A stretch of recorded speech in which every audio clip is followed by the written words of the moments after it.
my personal opinion, I would say most of the time yes, but being veterans, they might have problems with like PTSD, stuff like that.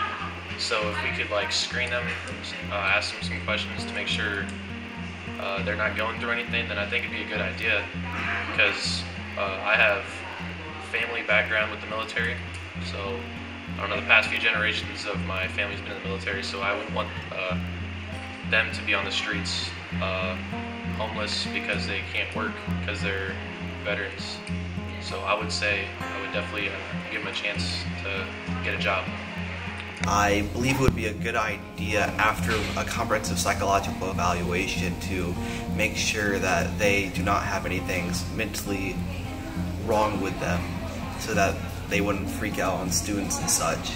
But I believe it would be a good idea and a great thing for veterans that are unemployed. I think that it's a wonderful idea for us to look into employing unemployed vets as school security, as they are wonderful security personnel.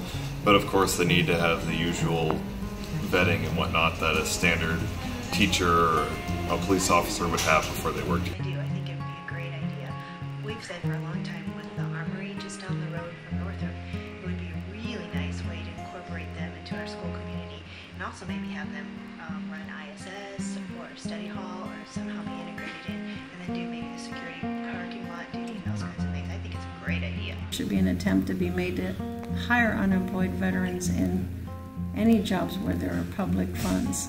To be honest with you, it's kind of a complex question, deserving a complex answer. In the military, we do learn basic skills when you go through basic training and your advanced individual training, AIT.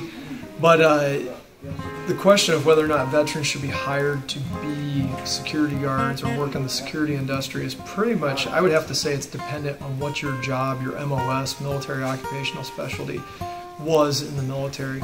If you were an MP, then definitely. If you're an 11 series, 19 series, any of the combat arms, you deal with detaining individuals, you work with escalation of force, you work with rules of engagement, so you know how to deal with people who are going to be in adverse situations that you're dealing in. Those individuals, I'd say yes. If you're a veteran and you're coming out of the logistics world where you're dealing with like getting supplies from point A to point B, you're a mechanic, you're not going to have that established background. While you may have the discipline to be able to handle such a position like that, I think the training needs to be a little bit more in depth. Those people aren't necessarily geared towards it. I would have to say it should remain mostly towards combat arms.